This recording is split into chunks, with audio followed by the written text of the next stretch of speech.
Folks, welcome back. My name is Rudy. You're watching Alpha Investments in the very last patron video opening of the old Murders of Karlov's. There's an F in there. Fore-Closure manor.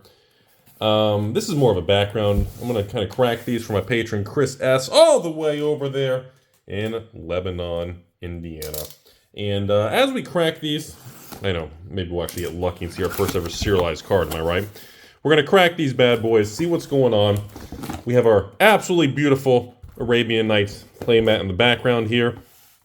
And we are going to give this a shot. And we're going to talk about some old magic today. And also the Murders of Karlo. And how long do I think it's going to take for... how do I say this? For market stability, repricing. You know, we're in a really weird spot. We're in a lot better of a situation right now than we are when we were in a 2-year crash. But now we're in a very stable thing. We have a lot of reinflation of prices in the collectible world in almost all CCGs right now. But Karlov Manor remains our 1 week set for, hey, our first land in the box there. I did see everybody's comments in the previous video. Apparently this particular art and the character and the figure, the hair, apparently the posture is a big stolen art controversy right now. If anybody has more information, you can comment below. I find it quite fascinating, and I don't really understand why somebody would... Like, if you're a Wizards artist and you're doing that as a career, why would you risk stealing somebody else's art or copying if that's really what's going on here? Oh, Ghostly Prison. That's really nice to see. We got a special guest pool here. That looks fantastic. Wow, okay, that's a nice little surprise, everybody. Okay, that's nice. Hey, look at that, with an incinerator there. Wow, 2 mythics back-to-back, too, in that particular pack. So I don't really understand why an artist whose entire career is doing special arts and for Wizards or anybody, why would they just copy something and risk their entire career over one little, like, shortcut or laziness? I just seems weird to me. So I love the Inheritance artwork there. It just seems strange. It seems very... There has to be more of the story. I just don't think somebody would be that reckless and dumb who's been an artist. And why would you... It's like me. It's like the whole thing we always talked about on this channel over the years. You know, ooh, Leyline. Nice little... By the way, Leyline's still 10, 15 bucks I saw. That's pretty impressive. You know, it's like a good example for me. We always... When I first started this channel years ago, everybody used to make comments, but well, how do we know Rudy doesn't, delete the videos and he's pocketing everyone's cards and selling them on eBay and to patrons? Okay, first of all, ooh, Cryptic Goat. I don't have time to refilm things over and over. I struggle sometimes just to get the regular video schedule when I skip days. Number 2, if you look at everything in business as a risk-reward, if you think that way, you have no chance of making it in the long run. And, that is a... I just noticed like, she has a little gas mask on. I just noticed that on here. That artwork is so beautiful there. Ooh, Parlor. Very nice. So it's one of those things that, like, why would I risk, anything? It's like, I guess it always fascinates me if, like, people think, like, the videos on this channel are faked. Or, like, a new patron would buy something and think, oh, my God, is he actually going to send the product? Like, why would I risk stealing a couple $100, even $1,000, and not shipping someone's order or faking a box opening? Ooh, District. It just makes no sense. The risk for the tiny reward is so dumb. I just can't comprehend that people think that's the real thing. And then, of course, last year, we had all the whatnot. Ooh, wow, another ley line. Really? 2 ley lines very early. Oh, nice little, she's always, she's shady, but I don't know. I still take her, get some waffle fries. It's, last year we had all that controversy, remember? With, on whatnot? With, like, rich streamers and stuff, and some, like, I guess famous sports athletes, like, faking and stealing cards and things. I love the Enigma. Beautiful artwork on her. And apparently it's a thing. Yeah, I mean, I guess, so when people kind of said that years ago about me, I was like, why would I do that? Oh, we got one more pack. I was like, what's the point of that? And then apparently, other people get caught doing it on whatnot and streamer. Ooh, Vein Ripper. Ladies and gentlemen, it is not as Invisible Ink one, but still very nice. Has their best hit of the box so far. And the Sewers. Wow, really good pack there. So last pack in box 1 is going to be our... that's going to be tough to beat there. That was a really good pack. That was not a bad little box there. I think Vein Ripper still... Is that still a $30 card by itself? And as of the filming this, I believe... And again, by the time you watch this video, maybe a week or 2 delay... The land cycle is still, I think, between $5 and $15 a land. Vein Ripper is still almost 30, or I guess maybe over 30, depending which variant you get. Some of the Invisible Ink cards are not worth much anymore, but the couple, Vein Rippers and a couple of the really good, I think the Street one, Denizen or something, is still quite expensive, as in, I think 20 to 40 range, depending which variant, which artwork. And of course, you still got some charms and some other little fun things. And yeah, I think what's going to happen, and I've said this, by the time you watch this, I said in the previous video too, I think we're going to continue to see the single card prices in Karlov Manor continue to climb. Mostly because, ooh, is that invisible? No. That's a regular Master Sleuth. Maybe we did get a nice little land there too, though. And that's it there. I think just the fact that every store got burned and the prices tanked, I think that alone is going to prevent any form of restock. We got a Wojak there. And I think that's going to continue to push prices of single cards. The game pieces, I mean, I know this is going to be crazy, but this set has good playable cards, or as other people call it, good utility. And because of that, I think the game pieces are going to save Karlov Manor. I think the mansion doesn't get foreclosed, mostly because, well, double mythic pack, we got a little Intrude there and the Spirit. I think the game pieces are actually going to save this product. I've said it so many times, this reminds me so much of like a weaker version, or not a weaker, like a cheaper version, not weaker, a cheaper version of Baldur's Gate. Hedge Maze, very nice. That's what this reminds me of. Baldur's Gate came out, same thing. Everybody was like, oh my God, Baldur's Gate collectors are not worth $250, $300, and stores paid $225, and it was a complete nightmare. Everybody lost money. And, oh, Nelly.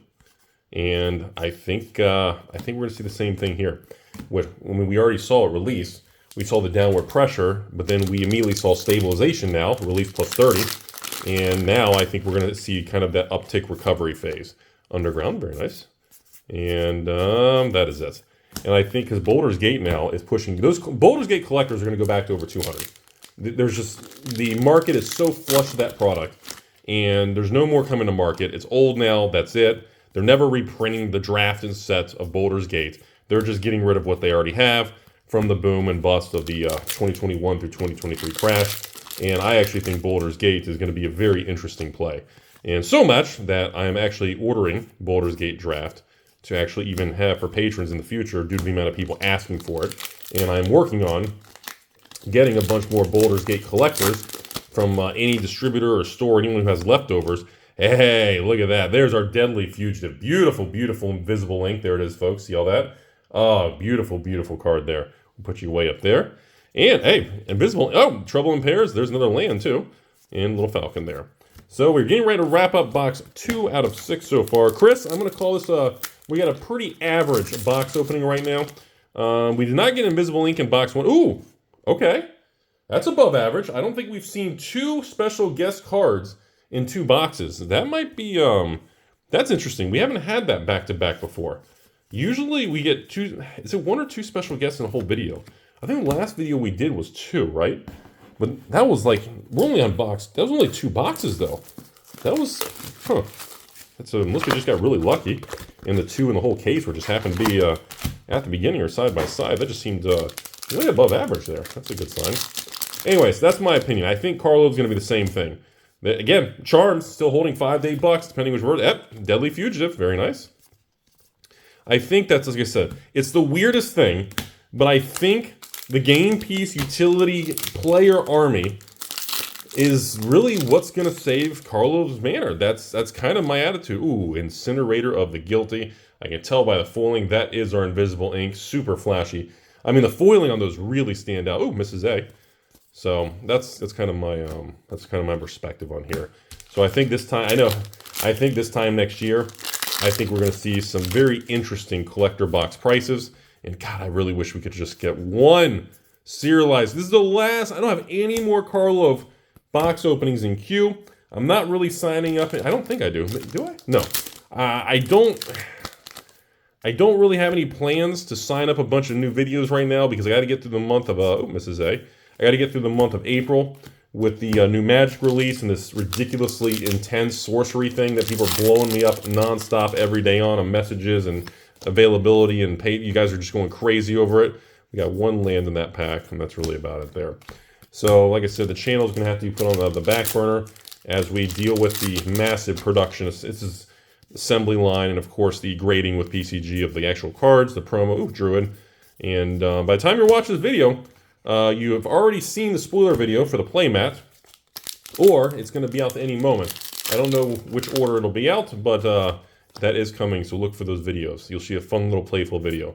Nice little land there. We got the old prov. Ooh, really? 2 parlors in a pack. 2 parlors in a pack. That's a double PP. Very nice. Parlors in a pack. So, but that's what I see happening. This is a Boulder's Gate. Thankfully, could you imagine? Could you imagine? Ooh, Recon. Is that our first That might be our first Recon in the video. If this product had a price increase, like a Boulder's Gate, oh my God. It would have been a flippin' nuclear level collapse. If these store prices were like $220s, $230s, or like Modern Horizons 3, like $300 for a collect, oh my God. It could have been one of the worst collapses in Magic history. Thankfully, this was just a normal standard one where the prices were not skyrocketed. But like everyone keeps saying, the play boxes, people are very skeptical of the play box price points right now.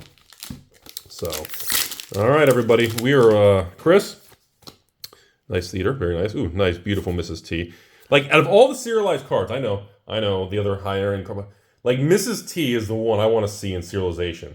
Like that, I love the framework, the ghost, the streak of light, her outfit, her hair, like her mannerisms. Oh man, such a gorgeous card, man.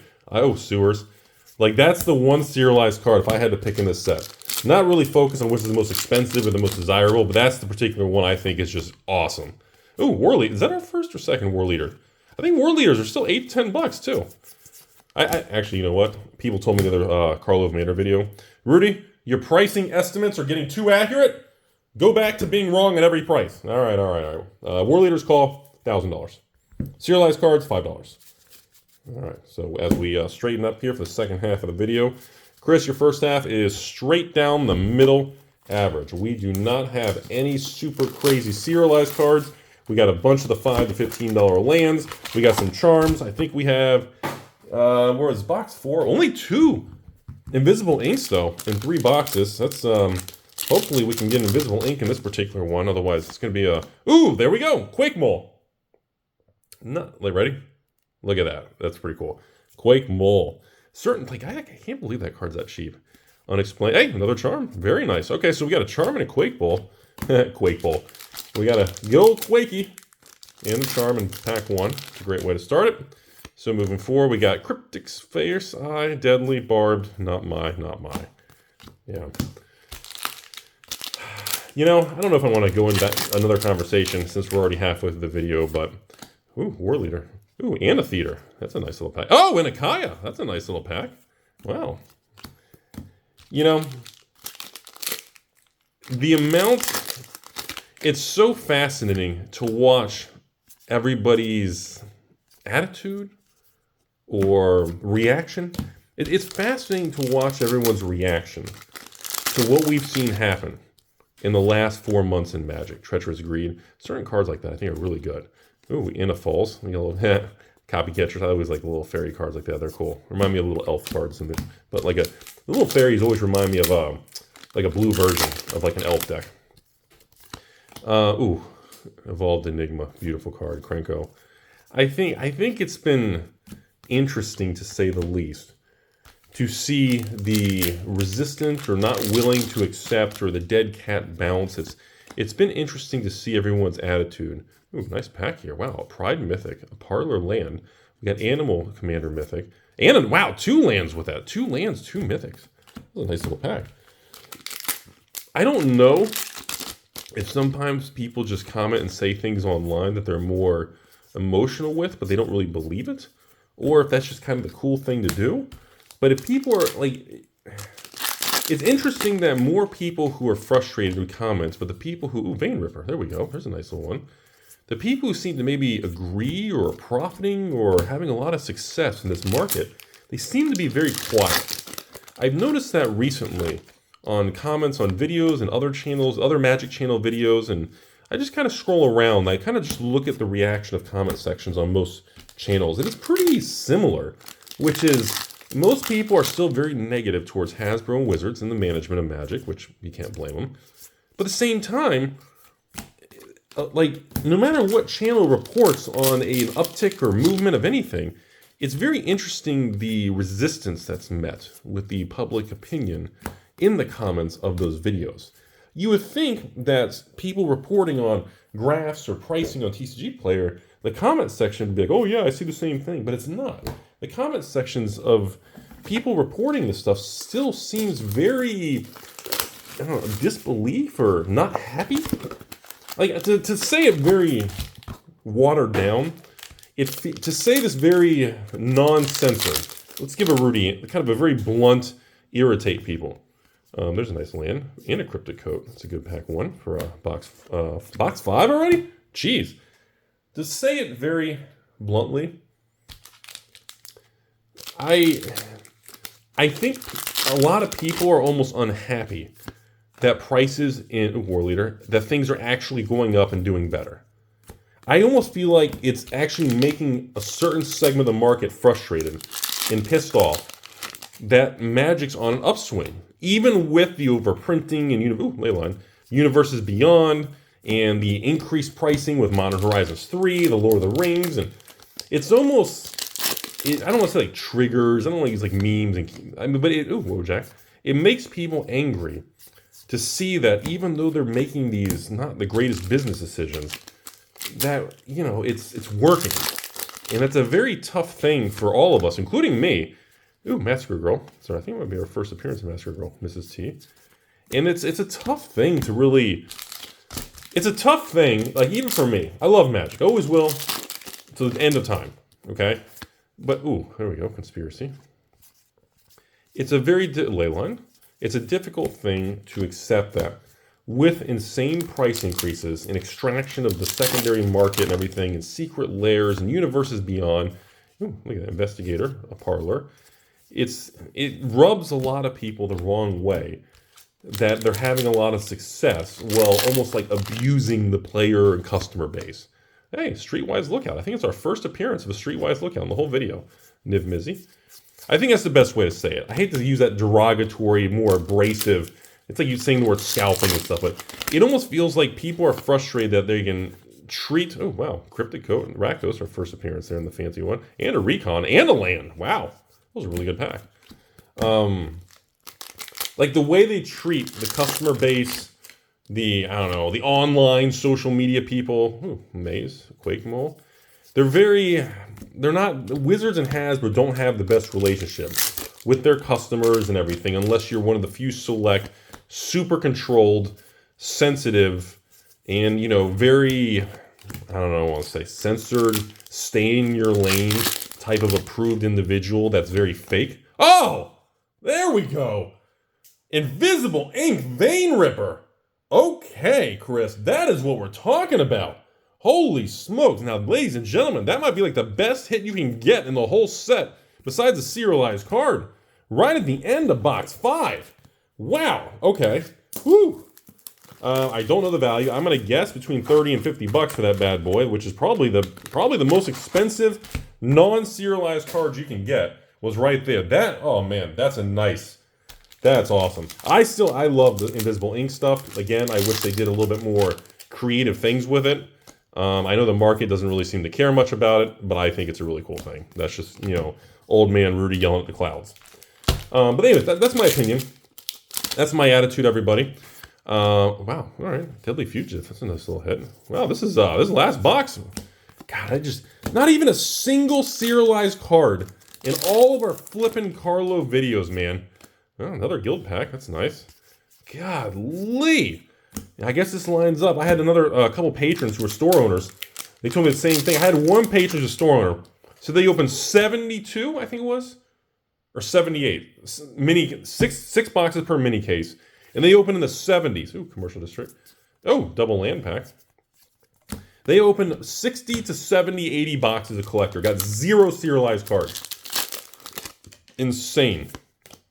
Like, oh my God, the pull rate. Anyways. But that's kind of my closing attitude of Karlov Manor. I think there is going to be a lot of opportunity, hedge mace, and I think there are going to be people who are going to do very well and make some real money in Karlov Manor. Mostly the people who buy, I think people buying the collector boxes, if you can, from stores and people on clearance and dumping at a loss, if you're buying them today, let's say you buy them online for one, I know somebody told me, I had some patrons say that there's, I think they said there's 1 or 2 sellers still fire selling on eBay for like $140 plus tax. Ooh, okay, so we finally got a double, like look at this, okay. We got an Invisible Ink, beautiful card. Look at the artwork on that. Oh my God. Beautiful Mrs. Dr. A, you know, kind of shoving her stick towards Rudy. But look at the Invisible Ink. That's it. I mean, I like the sword. Why didn't they do more with it?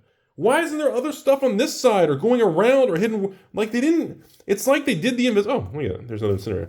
It's like they liked the idea, but they put minimal effort into some of like the treatment. Like why didn't they do more with the Invisible Ink? Or like make the artwork connect to other Invisible Ink or something really cool. Like why didn't they go the extra mile to really make it special? That's all. That's just my attitude. I just think, you know, Quake Mole. That's just, I get certain things like that just, they trigger Rudy and make me an angry Karen. It just makes me upset. Because it's just, you know, you have an opportunity with something really unique and you don't really leverage it. Underground. Yeah. All right, Underground and a ley line. That's our 3rd or 4th ley line in the video. All right, folks, the last pack of Karlov Manor, Chris. I don't know if we'll, we'll do more murders in the future, but we're going to obviously let it be for now. And ending on no serialized card, of course, flipping impossible to pull. But you know what? For a non-serialized box opening, we still ended up with the normal. I guess we just got them at the beginning. We got 2 special guests per case. Seems to be very consistent on the track printing. We got a lot of ley lines. We did get a couple vein rippers, including an actual Invisible Ink version. We got a flipping, geez, I don't even know how many, maybe, I'm going to say maybe 10 lands, 8 to 10 lands per box times 6.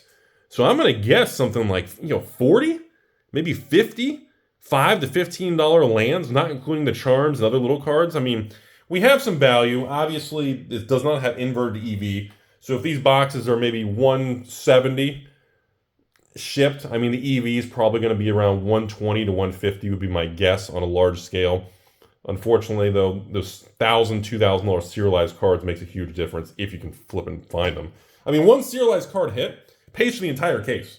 You get the entire case of these things for free if you get a single serialized card. Every other card is essentially already covered. So, all right, Chris. Thanks for being a very kind patron. We'll get all these things packed up, headed your way. That's all I have to say, ladies and gentlemen. Like I said, I think Karlov Manor is pretty much bottom to where it is. Closing comments to you all is I do believe that the game pieces and single cards are going to be upticking, and that is going to be what pushes up sealed product of Karlov. I don't think the play boxes really move any further because no one's going to restock them and sell them at a loss. I think play boxes have already also kind of bottomed out around that 100, 110 range. I think that's it. Unless, Hasbro or Wizards does some sort of agreement with some stores to get special pricing privately to move some product. I think that system is seized right now. The machine for Karlov play boxes is pretty much stuck. That's where that is. So that's it, folks. I hope you enjoyed today's video. We finally got the Arabian Night playmat here from a year ago into the videos here. I've been wanting to use that for backgrounds, but I haven't had any over here. And I finally grabbed one to use for the opening here. What else we got going on? So, again, friendly reminder, I appreciate you all. Again, I don't take outside sponsorships. This channel is brought to you by you all, the viewers, and my beautiful, amazing patron army. So remember, folks, you will see reduced videos in the next month as we go into this big sorcery launch for patrons, because we have the sorcery launch and the Outlaws of Thunder Junction. Between those two things, it's going to be a very heavy workload, kind of stressful month for me. I hope you guys enjoy the spoilers coming up for it. And of course, if you don't see this by the first of the month, I am the person selling the cheapest Ixalan draft boxes at $89 shipped. Unfortunately, it's going to be limit 1 or 2 per month until I make sure my supply gets built up. And you all have a beautiful day. Thanks for watching. Enjoy your life.